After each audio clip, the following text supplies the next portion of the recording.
السلام عليكم ورحمة الله وبركاته.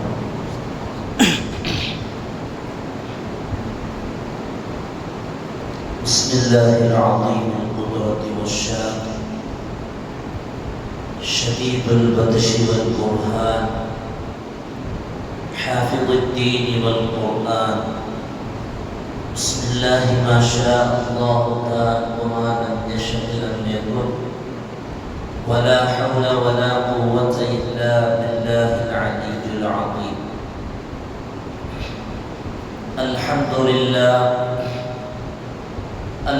لله رب العالمين، والعاقبة للمتقين، والصلاة والسلام على أشرف المرسلين وعلى آله وصحبه أجمعين، أما بعد.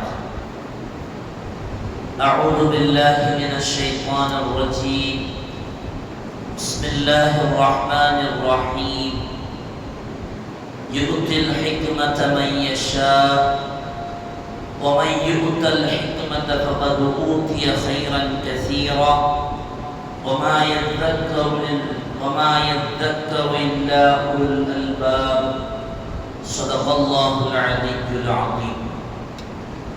وقال نبينا وحبيبنا وسيدنا وقرة أعيننا وثمرة فؤادنا محمد رسول الله صلى الله عليه وسلم، من يرد الله به خيرا يفقهه في الدين.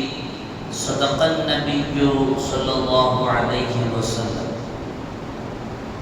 எல்லா புகழும் புகழ்ச்சியும் ஏக இறைவனாகிய அல்லாஹ் ஒருவருக்கே உரித்தாகும்.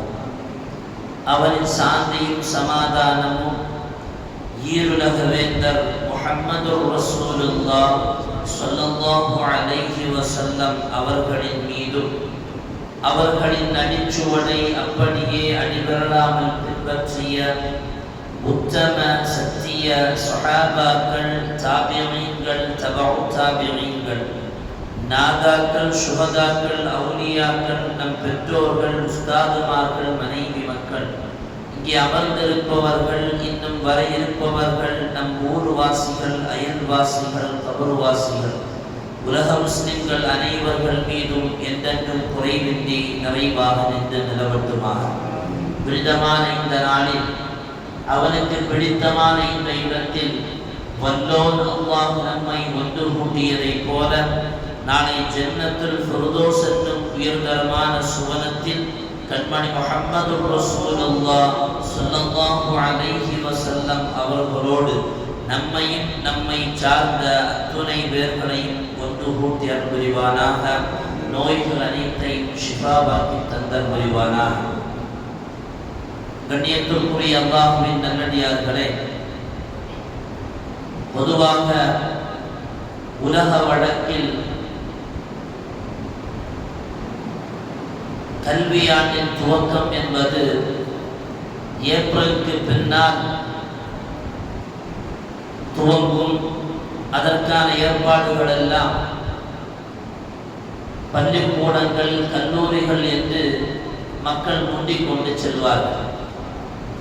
அதே போன்று மக்தப மதர்சா கல்வியாண்டும், அரபிக் கல்லூரிகள், ஆலிம்கள், ஹாஃபிழ்கள் உருவாக்குகிற கல்வியாண்டும் ரமலானுக்கு பின்னால் கொஞ்சம் கொஞ்சமாக ஷவ்வால் பிறை 15 ஒட்டி அப்படியே துவக்கம் பெறும்.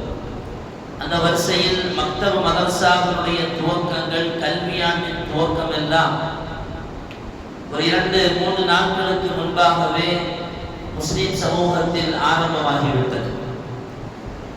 ஆலிம்களாக, ஹாஃபிழ்களாக தங்கள் பிள்ளைகள் உருவாக வேண்டும் என்று ஆசைப்படுகிற பெற்றோர்களுக்கும், ஆசைப்படுகிற அந்த பிள்ளைகளுக்கும் கல்வியாண்டு, அரபிக் கல்லூரியினுடைய கல்வியாண்டு இன்னும் ஓரிரு நாட்களில் துவங்க இருக்கிறது.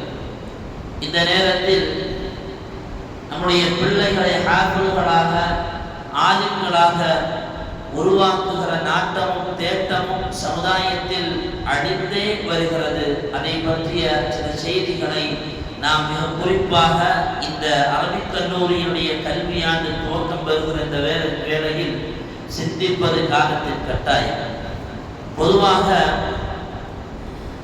இந்த பிள்ளைகளை ஆலிம்களாக ஹாஃபிழ்களாக உருவாக்க வேண்டும் என்கிற இந்த நாட்டமும் தேட்டமும் சமுதாயத்தில் குறைந்து போய் அழிந்து வருகிற சூழல், அழிந்து வருகிற காரணம் என்னவென்பதை ஆராயும் போது ஒரு 3 விடயங்கள் நம்முடைய சிந்தனையில் உதயமாகிறது. ஒன்று, மார்க்க கல்வி சார்ந்த அதனுடைய மகிமை நம்மில் மங்கி போயிருப்பது.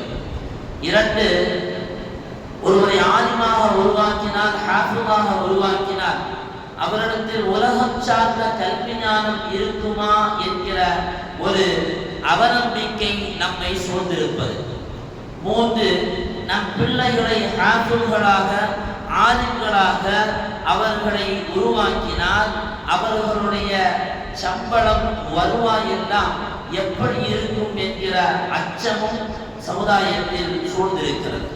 இந்த 3 காரணங்களை மையமாக வைத்து இந்த அரபிக் கல்லூரிகள் அதனுடைய கல்வியாண்டை துவங்குகிற அந்த வேளையில் சில செய்திகளை நாம் நம்முடைய சிந்தனைக்கு விருந்தாக்குவது காலத்தின் கட்டாயம்.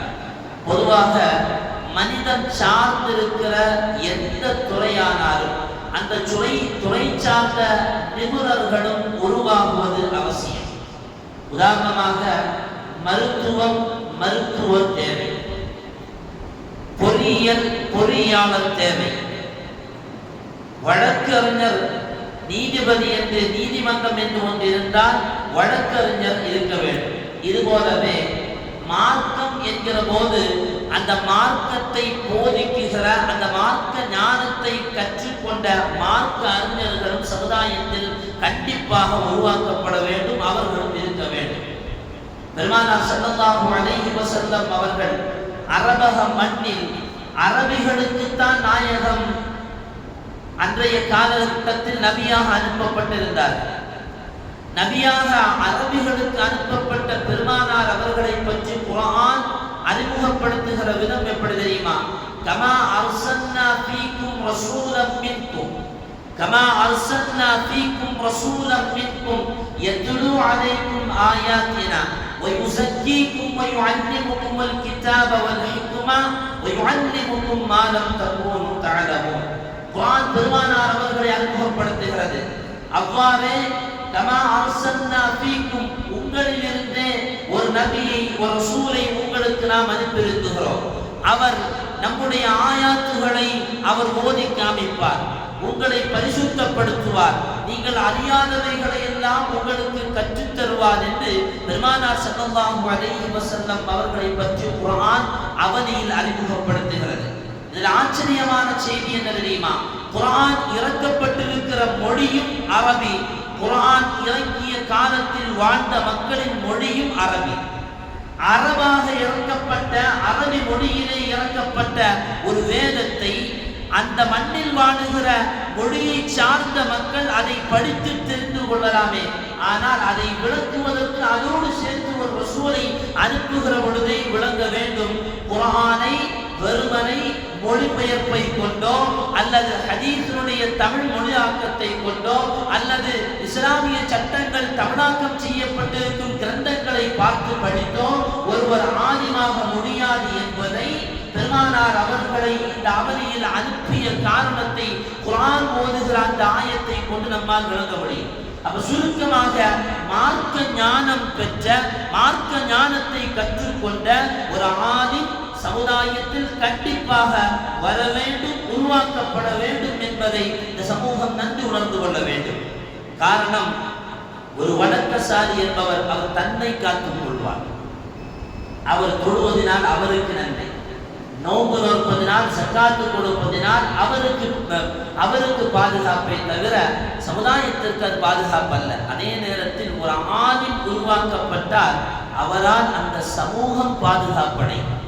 எப்படி ஜக்காத்து கொடுக்க வேண்டும், எப்படி தொழுக வேண்டும், எப்படி நோன்பு நோக்க வேண்டும், குளிப்பு கடமையானால் என்ன செய்ய வேண்டும், தொழுகைக்கு முன்னால் செய்கிற உதுவுக்கு என்னென்ன நிபந்தனைகள் உண்டு, எப்படியெல்லாம் செய்ய வேண்டும் என்கிற ஞானத்தை போதிக்கப்பட வேண்டுமானால் சமுதாயத்தில் எப்படி மருத்துவர் உருவாகிறாரோ, பொறியியலாளர் உருவாகிறாரோ, வழக்கறிஞர் உருவாக்குகிறாரோ, அந்தந்த துறை சார்ந்த நிபுணர்கள் உருவாக்கப்படுகிறார்களோ, அதே போல மார்க்க அறிஞர்களும் சமுதாயத்தில் உருவாக்கப்பட வேண்டும். வெறுவனை தமிழாக்கத்தை பார்த்து நான் படித்து விட்டேன், அறிந்து விட்டேன் என்று பேசினால் அது ஒரு காலமும் ஏற்று சுரைக்கா கூட்டுக்காகாது என்பதை போல அது எதுவும் எடுத்துக் கொள்ளப்படாது. உண்மையானவர்களே, ஒரு இங்கிலீஷ் புத்தர் மருத்துவர் படிப்பு சார்ந்த கல்விகள் அடங்கப்பட்ட ஒரு மருத்துவ புத்தகம், அது தமிழ்ல வச்சுக்குவோமே. எடுத்து ஒருத்தர் அப்துல் காதர் படிக்கிறார். ஒரு 2 வருஷமா உட்கார்ந்து மாங்கு படிக்கிறார். யாராவது அவர்கிட்ட இன்ஜெக்ஷன் போட போமா? நான் அந்த புத்தகத்தை ஃபுல்லா படிச்சுட்டேன்னு சொன்னா அது ஏதோ நாவல் கதை படிச்ச மாதிரி இருக்கும். திப்புன் நபவி என்று அரபு கிதாபுகள் உண்டு, மருத்துவ செய்தி உள்ளடக்கிய கிதாப். இது சொல்லுகிற செய்திகள் அரபிகளில் இருக்கிற செய்திகளை படித்து விட்டு ஒரு ஆளில் மருத்துவம் செய்து விட முடியாது. உதாரணமாக ஏதாவது ஒரு பொருள் மருத்துவ பொருளை எடுத்துவிட்டு அதை உண்டால் போதும் என்று இருக்கும். ஆனால் அதனுடைய உள்ளார்ந்த உணர்வுகளை தெரிய வேண்டுமானால் அதை படித்து அதற்கான அனுபவம் பெற்று அந்த ஞானத்தில் கற்று தேர்ந்தவரிடத்தில் கேட்டால்தான் அதை உண்ணுகிற முறையை சொல்ல முடியும். மருந்தை கண்டுபிடிப்பவர் அந்த மருந்தை கண்டுபிடிப்பதோடு அவருடைய ஞானம் நின்றுவிடும். அந்த மருந்தை யாருக்கு கொடுக்க வேண்டும், எப்போது கொடுக்க வேண்டும், எந்த சூழலில் கொடுக்க வேண்டும் என்பதையெல்லாம் தெரிந்தவர். அந்த மருத்துவ ஞானத்தை கற்றுக்கொண்டவருக்கு மட்டும்தான் அது பொருத்தமாகும் என்பதை போல ஹதீஸுகளையும் குர்ஆனுடைய ஆயத்தினுடைய விளக்கங்களையும் வெறுமனை தமிழாக்கத்தில் படித்துக் கொண்டு ஆலிம் என்று சொன்னால் அது பெரிய அபத்தத்தில் கொண்டு போய் சேர்ந்துவிடும். அப்படியானால் இந்த பாக்கியத்தை அல்லாஹ் யாருக்கு கொடுக்கிறார்? இந்த ஆலிமாகிற பாக்கியத்தை, மார்க்க ஞானத்தை பெறுகிற பாக்கியத்தை அல்லாஹ் யாருக்கு கொடுக்கிறார்? பெருமான் ஸல்லல்லாஹு அலைஹி வஸல்லம் அவர்கள் சொன்னார்கள், மை யுரிதில்லாஹு பிஹி கைரன் யுஃபக்கிஹுஹு ஃபித்தீன். யாருக்கு அல்லாஹ் நலனை நாடுகிறானோ அவர்களை அல்லாஹ் மார்க்க அறிஞராக உருவாக்குவான். அல்லாஹ் மற்ற மக்களுக்கெல்லாம், ஆலிம் இல்லாத மக்களுக்கெல்லாம் நலனை நாடவில்லை என்றல்லவா இந்த ஹதீஸினுடைய பொருள் வருகிறது. அப்படி அல்ல. அல்லாஹ் அதிகம் நலனை யாருக்கு நாடுகிறானோ அவருக்கு அல்லாஹ் இந்த மார்க்க ஞானத்தை கொடுப்பான். இந்த ஹதீஸை அப்படியே உறுதிப்படுத்துகிற வகையில் குர்ஆனில் ஆயத்தை பார்க்க முடியும். யூத்தில் ஹிக்மத மை யஷா, அல்லாஹ் நாடியவர்களுக்கு மார்க்க ஞானத்தை கொடுப்பான். وَمَنْ يُؤْتَ الْحِكْمَةَ فَقَدْ أُوتِيَ خَيْرًا كَثِيرًا. யார் மார்க்க ஞானம் வழங்கப்பட்டிருக்கிறாரோ அவர் அதிகமான நன்மை வழங்கப்பட்டவர், அதிகமான நலனை வழங்கப்பட்டவர். இந்த கைரன் கதீரா என்பதற்கு இமாம் பெருமக்கள், மார்க்க அறிஞர்கள், குர்ஆனுடைய விளக்க உரையாளர்கள் எழுதுவார்கள். கைரன் கதீரா என்று சொன்னால் மார்க்க ஞானமும் இல்மும், மார்க்க ஞானமும் குர்ஆனும் என்பதாக அந்த கைரன் கதீராவுக்கு விளக்கம் எழுதுவார்கள். அதிகமான நன்மை யாருக்கு கொடுக்க வேண்டும் என்று ரப்பு நாடுகிறானோ அவர்களை அல்லாஹ் மார்க்க ஞானியாக ஆக்குகிறான். அருமையானவர்களே, மட்டுமல்ல, ஃபர்தான வணக்கத்திற்கு பின்னால் ஒரு மனிதன் இந்த உலகத்தில் ஈடுபடுகிற ஆக சிறந்த துறை எது என்று இமாம்கள் குர்ஆன் அடிப்படையில் சொல்வார்கள். மார்க்க ஞானத்தோடு ஈடுபடுவது. இன்னும் ஒருபடி மேலே போய் சொல்வதாக இருந்தால், மார்க்க கல்வி என்பது நபிமார்கள் விட்டு சென்ற அவர்களுடைய வாரிசு சொத்து. சையதுனா அபூ ஹுரைரா ரலியல்லாஹு அன்ஹு அவர்கள் மதீனாவுடைய சந்தையில் அப்படி கடந்து வராங்க. அபூ ஹுரைரா ரலியல்லாஹு அன்ஹு அவர்கள் மதீனாவுடைய அந்த சூக்குல சந்தையில் அப்படியே கடந்து வரும்போது மக்கள் எல்லாம் அவங்கவுங்க வேலையில ஈடுபட்டு இருப்பாங்க. அபூ ஹுரைரா ரலியல்லாஹு கேட்பார்கள், யா அஹ்லஸ் சூக், சந்தையில் நிற்பவர்களே, மா அஜஸக்கும், உங்களை இயலாமையில் ஆக்கியதுதான் என்ன? இந்த மக்கள் கேட்பார்கள். திடீர்னு அபூ ஹுரைரா ரலியல்லாஹு அன்ஹு அவர்கள் இப்படி ஒரு கேள்வி கேட்கிறாங்க. அபூ ஹுரைரா என்ன ஆச்சுன்னு கேட்டாங்க.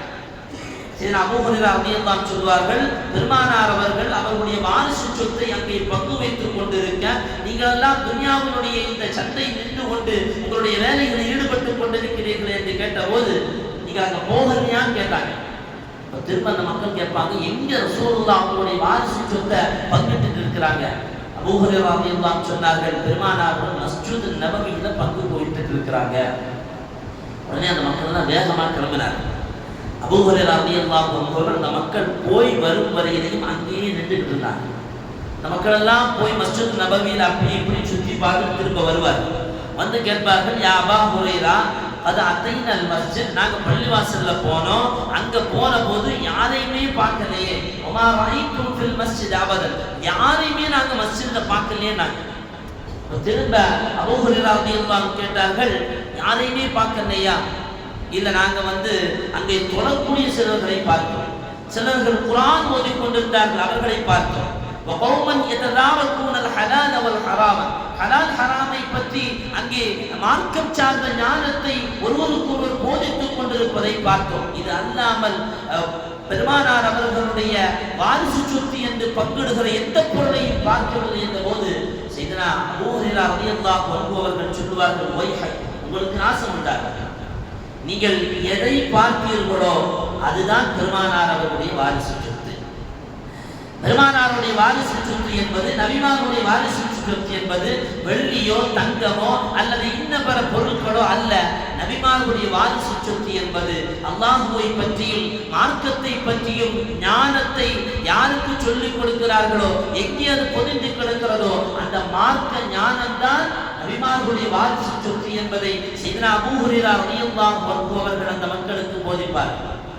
இதையெல்லாம் தாண்டி ஒரு செய்தி என்ன தெரியுமா? மார்க்க ஞானத்தை போதிக்கப்படுகிற இடத்தில் அல்லாஹ்வுடைய சக்கீனத் இறங்குகிறது. மலக்குமார்கள் அவர்களை சூழ்ந்து நிற்கிறார்கள். இதையெல்லாம் இன்னும் ஒருபடி மேலே போய் சொல்வதாக இருந்தால், மார்க்க கல்வியை கற்றுக் கொண்டிருப்பவர்களை பற்றி அல்லாஹ் தன்னிடத்தில் இருக்கக்கூடிய அந்த மலக்குமார்களிடத்தில் அவரை பற்றி பெருமையாக பேசுகிறான் என்றார்கள் முஹம்மது ரசூலுல்லாஹி ஸல்லல்லாஹு அலைஹி வஸல்லம். அருமையானவர்களே, மார்க்க கல்வி அல்லாஹ் யாருக்கு நலனை நாடுகிறானோ அவருக்கு அல்லாஹ் அதை கற்றுக் கொடுக்கிற வாய்ப்பை கொடுக்குகிறான். ரலியல்லாஹு அன்ஹு அவர்கள் ஒரு ஆலிமுடைய சிறப்பை பற்றி சொல்லுவார்கள்.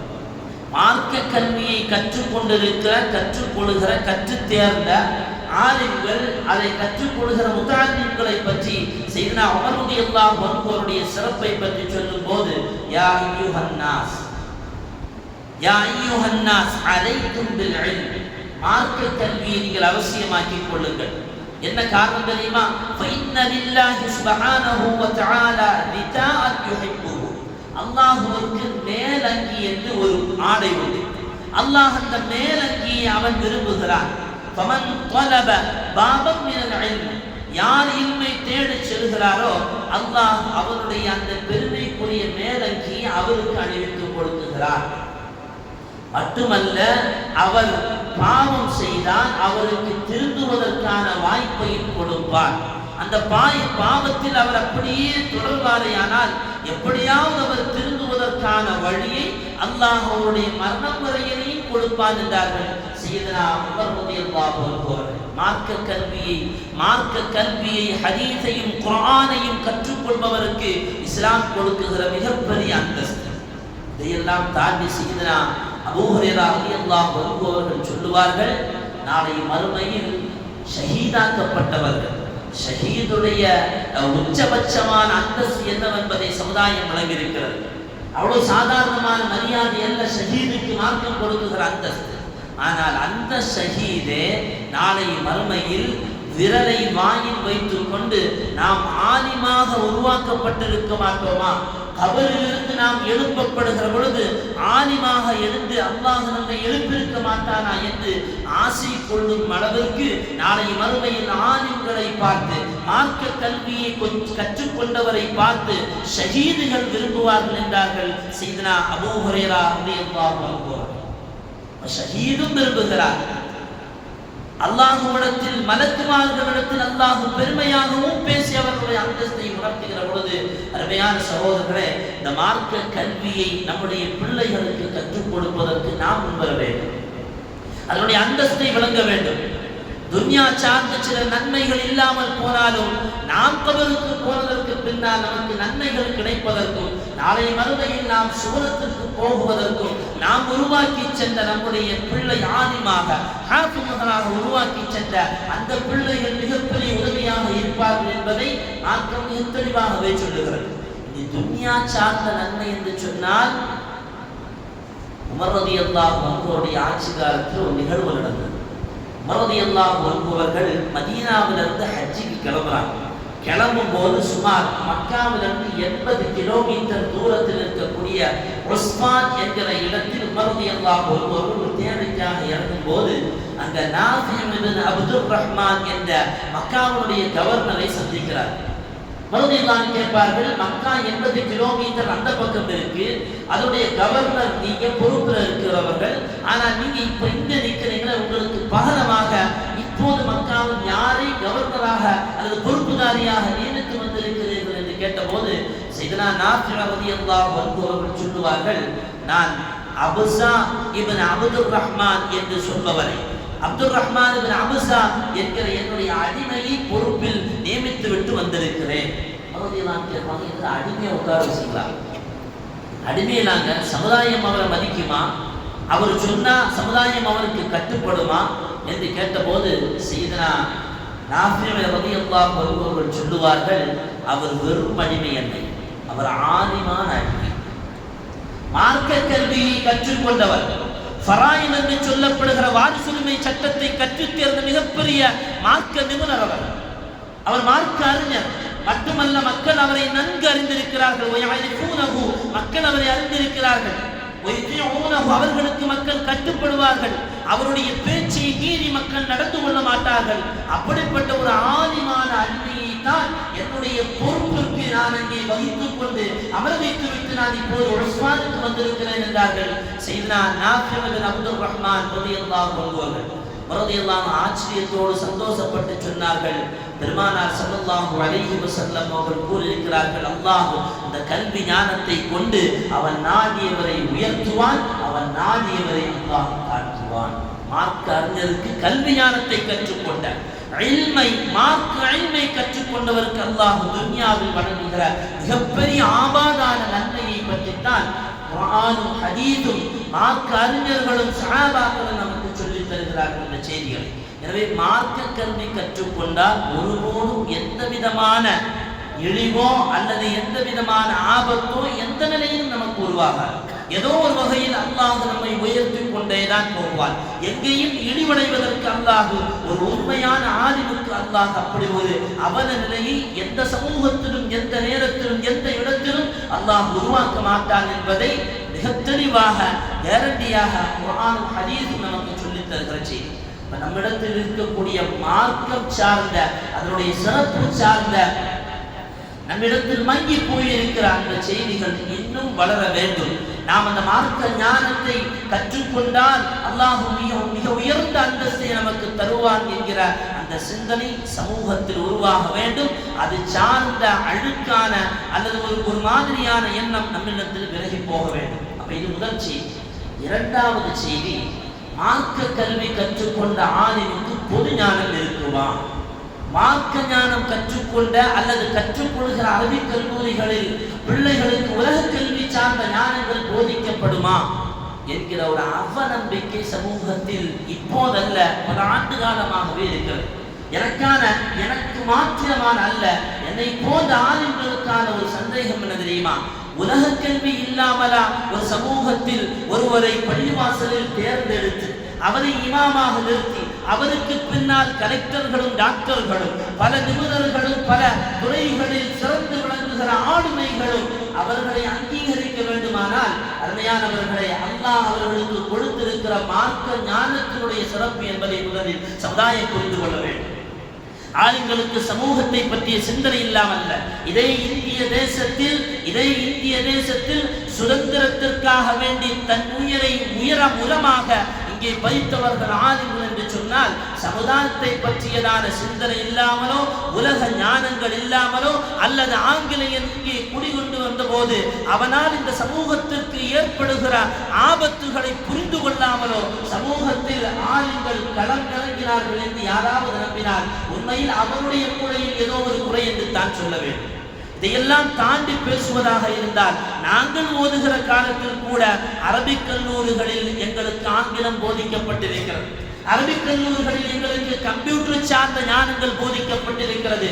சமூகத்தில் வந்தால் ஒருவருக்கு தேவையான ஞானம் என்னவோ அதுவெல்லாம் அரபிக் கல்லூரிகளில் இருந்தே வந்தது. இன்றைக்கு அதெல்லாம் தாண்டி போய் ஆளுங்கள் வெறும் மார்க்க அறிஞர்களாக மாத்திரமல்லாமல் மருத்துவராக, கலெக்டராக, காவல்துறை அதிகாரிகளாக, வழக்கறிஞர்களாக இன்றைக்கு அரபிக் கல்லூரிகளிலே உருவாக்கப்படுகிறார்கள் என்பதை நிதர்சனமாக நாம் சமீப காலமாகவே பார்த்தும் கேட்டும் அனுபவித்தும் வருகிற உண்மை என்கிற போது இனி ஒரு ஆலிமுக்கு உலக ஞானம் இருக்குமா என்கிற ஒரு அவநம்பிக்கை நமக்கு தேவையில்லை. அல்லாஹ் இந்த ஞானத்தை கொடுக்கிறவன், இந்த ஞானத்தை கொண்டு யாரையெல்லாம் கண்ணியப்படுத்துகிறானோ அல்லாஹ் அவர்களுக்கு எல்லா ஞானத்தையும் கொடுப்பான். உஸ்தாதுமார்கள் சொல்லுவார்கள், ஒரு குர்ஆனை முழுமையா மனப்பாடம் பண்ணிட்டான்னா அந்த உலகத்தில் அவனுக்கு எதுவுமே கஷ்டம் இல்லை. குர்ஆன் ஒருவன் மனப்பாடம் செய்துவிட்டால் இந்த உலகத்தில் எதுவுமே கஷ்டம் இல்லை. என்ன காரணம் தெரியுமா? அவன் மனப்பாடம் செய்திருப்பது ஏதோ ஒரு செய்தி அல்ல, அல்லாஹுடைய கலாமை, அல்லாஹுடைய பேச்சியை. அந்த கலாமு தான் இந்த உலகத்தில் பறந்து விரிந்து இல்மாக இருக்கிற பொழுது அந்த கலாமை தாங்கி இருக்கிற உள்ளம் எல்லா ஞானங்களையும் பெற்றுக் கொள்வதற்கு தகுதியான உள்ளம் என்பதை சமூகம் விளங்க வேண்டும். அப்ப இரண்டாவது செய்தி, அரபிக் கல்லூரிகளில் உலக கல்வி சார்ந்த பாடங்கள் இல்லையோ என்கிற ஒரு அவநம்பிக்கை சமூகத்தில் தேவை. மூன்றாவது, நம்முடைய பிள்ளைகளை ஆலிம்களாக உருவாக்குவதற்கு சமூகம் பயந்து ஒதுங்குகிற ஒரு பெரிய செய்தி என்னவென்று சொன்னால், நம்முடைய பிள்ளைகளை ஹாஃபிவாக்கினார், நம்முடைய பிள்ளைகளை ஆலிம்களாக்கினார், அவர்களுடைய சம்பள நிலை என்ன, பொருளாதார உயர்வு அவர்களுக்கு இருக்குமா என்ற ஒரு சந்தேகம் உண்மையில் சமூகத்தில் இருக்கிறது. இது சார்ந்து சொல்வதாக இருந்தால், பொதுவாக சமுதாயத்தில் மார்க்க சேவையில் இருப்பவர்களுக்கு இவ்வளவுதான் சம்பளம் என்பதை தவறாக புரிதலோடு இந்த சமூகம் பார்க்கிறது. அந்த ஞானத்துக்கு எவ்வளவு சம்பளம் கொடுத்தாலும் வீடாக யாரும் என்ன ஆதிமா பார்க்க வேண்டாம், ஒரு பொது பேச்சாளராக பார்த்து பாருங்க, அப்போ கொஞ்சம் வித்தியாசமா இருக்கு. அவருக்காக வேண்டி அவர் பேசுறத நினைக்க வேண்டாம். எனக்கு இந்த இடம் இல்லைன்னா அல்லாஹ் வேற ரிசுக்கை தரப்போறான். யாருக்கும் எங்கேயும் நிரந்தரம் அல்ல. அல்லாஹ் ரிசுக்கு கொடுப்பவன். ரிசுக்கும் மினல்லாஹ் வஇந்தல்லாஹ், அல்லாஹ்விடத்திலிருந்து தான் ரிசுக்கு, அவனிடத்தில் தான் ரிசுக்கு. எனவே ரிசுக்கு என்பதை தீர்மானிப்பவன் அல்லாஹ். ஆனால் உண்மையில் ஆலிம்களுக்கு சம்பளம் குறைவு என்று சமுதாயம் பயப்படுகிறது என்று சொன்னால், உண்மையில் ஆலிம்களுக்கு சம்பளம் குறைவுதான். மார்க்கப்பணியில் இருப்பவர்களுக்கு குறைவான இந்த சம்பளங்களை அவர்கள் பொருந்திக் கொண்டு இருப்பதனால் மட்டும்தான் இன்றைக்கும் சமூகத்தில் அந்த சம்பளங்கள் நீடித்துக் கொண்டே வருகிறது. இதில் மாற்றம் வர வேண்டும். ஆலிம்களுடைய சம்பளங்களில் மாற்றம் வர வேண்டும். அப்படி இருந்தும் ஆலிம்கள் இமாமத்து பணியிலும் அல்லது மார்க்க பணியில் இருக்கக்கூடிய மாற்றங்களும் அல்லது அரபிக் கல்லூரிகளில் ஓதி கொடுக்குகிற ஆசிரியர் பெருமக்களும் ஏன் தெரியுமா இந்த குறைந்த சம்பளத்திலும் அவர்கள் பயணித்து போகிறார்கள். அவர்கள் அந்த மார்க்க கல்வியினுடைய மகிமையை உள்ளத்தில் ஆழப்பதிய செய்திருப்பதனாலும் அல்லாஹுடைய பொருத்தத்தை நாடியிருப்பதனாலும் இந்த இரண்டும் அவர்கள் ஓதி அந்த 7 ஆண்டு காலங்கள் 10 ஆண்டு காலங்களில் அவர்கள் படித்த பாட அறையில் அவருடைய ஆசிரியர்கள் பொருளாதாரம் அல்ல முக்கியம், அல்லாஹுடைய பொருத்தம் முக்கியம், மார்க்க ஞானத்திற்கு அல்லாஹ் இவ்வளவு மதிப்பை கொடுத்திருக்கிறான் என்கிற செய்தியை 7 ஆண்டு காலங்கள் 10 ஆண்டு காலங்கள் ஊட்டி வளர்த்ததினால்தான் இன்றைக்கும் ஆலிம்கள் இந்த முசல்லாக்களில் இந்த குறைந்த சம்பளத்தையும் பொருத்திக் கொண்டு போகிறார்கள். இந்த குறைந்த சம்பளத்திற்கு நிர்வாகத்தில் இருப்பவர்கள் மாத்திரம் பொறுப்பல்ல, உலகில் ஊரில் இருக்கக்கூடிய அந்த நிர்வாகத்திற்கு கீழ் வாழக்கூடிய எல்லா மக்களும் பொறுப்புதாரிகள். அது சம்பந்தமான கவனம் சமுதாயம் எடுத்துக் கொள்ள வேண்டும். ஆனால் இதை இப்படியே தாங்கி கொண்டு போவதற்கான காரணம் அல்லாஹுடைய பொருத்தத்தை நாடியிருப்பதினால். அருமையானவர்களே, நம்ம ஊரும் சரி நம்ம நாடும் சரி எத்தனையோ ஆலிம்கள், சில துறைகளில் சிறந்து வழங்குகிற ஆற்றல் பெற்ற எத்தனையோ ஆலிம்கள் பற்பல துறைகளில் அவர்களுடைய சேவைக்காக வேண்டி அழைக்கப்பட்டும் கூட பாராளுமன்றத்தில் பேச்சுக்காக வேண்டி தாங்கள் வர வேண்டும் என்று தமிழகத்தை சார்ந்த சிறந்த பேச்சாளர்களான ஆலிம்கள் அழைக்கப்பட்டும் கூட இல்லை, நான் மார்க்கத்தை போதிப்பதற்காக படித்தவன், 7 ஆண்டு காலங்கள் 10 ஆண்டு காலங்கள் அதற்காக வேண்டி கற்றுத் தேர்ந்தவர், எனக்கு அதற்குத்தான் பட்டம் கொடுத்திருக்கிறார்கள், நான் இதிலே பயணிக்க விரும்புகிறேன், அல்லாஹ்வுடைய பொருத்தமை எனக்கு போதும் என்று பயணித்த உலமாக்கள் இன்றைக்கும் தமிழகத்தில் இருக்கிறார்கள், கேரளாவிலும் இருக்கிறார்கள், பல இடங்களிலும் நம்மூரிலும் இருக்கிறார்கள். இதே ஹை ஸ்கூல்ல நல்ல சம்பளத்துக்கு உங்களுக்கு நாங்கள் தர்றோம்னு சொல்லி அழைத்த போது கூட இல்லை நான் இப்படியே பயணிக்கிறேன், இந்த கல்வியே பயணிக்கிறேன் என்று பயணிக்கக்கூடிய இதே திருவிதாங்கோட்டில் இருக்கக்கூடிய ஆளுங்களும் பலரும் உண்டு. என்ன காரணம்? அல்லாஹுடைய பொருத்தத்தை நாடிருப்பதனால். அல்லாஹுடைய பொருத்தத்தை நாடுபவர்கள் தங்களுடைய பிள்ளைகளை ஆலிம்களாக்குவதற்கு முன்வர வேண்டும். ஒருபோதும் உங்களுடைய பிள்ளைகளை ஆலிம்களாக்கினால் நீங்கள் சோடை போக மாட்டீர்கள், ஒருபோதும் சோடை போக மாட்டீர்கள். அல்லாஹ்விடத்தில் அவர்கள் துஆ செய்வார்கள். ஹாஃபிஸ்களாகினால் அந்த 30 ஜுஸுவை அவர்கள் மனப்பாடம் செய்திருக்கிற ஒவ்வொரு ஆயத்தும் அதனுடைய சிறப்பும் நீங்கள் மன்னரைக்கு போனதற்கு பின்னால் வழங்குவீர்கள். எனவே ஆலிம்கள் மாத்திரம் ஆக்க வேண்டுமா என்பதும் அல்ல. இன்றைக்கு அரபிக் கல்லூரிகளில் அப்படி ஒரு சிறப்பு நமக்கு நம்முடைய பிள்ளைகளை பட்டதாரிகளாக உயர்ந்த மருத்துவர்களாகவும் ஆலிம்களாகவும் உருவாக்குகிற சித்தம் வந்திருப்பதனால் இன்ஷா அல்லாஹ் நம்முடைய பிள்ளைகளை ஹாஃபிஸாக்குவதற்கும் ஆலிமாக்குவதற்கும் நாம் முன்வர வேண்டும். எல்லாம் அல்லாஹ் சுப்ஹானஹு வ தஆலா சிறந்த பாக்கியத்தை பெறுகிற பெற்றோர்களாக அல்லாஹ் நம்மை ஆக்குவானாக. நம்முடைய பிள்ளைகள் ஹாஃபிஸ்களாகவும் ஆலிம்களாகவும் உருவாகி உலக கல்வியும் கற்று சிறந்த ஈருலகிலும் விளங்குவதற்கு எல்லாம் அல்லாஹ் சுப்ஹானஹு வ தஆலா தௌஃபீக் செய்வானாக என்று துஆ செய்தவனாக. வ ஆகிரு தஅவானா அல்ஹம்துலில்லாஹ்.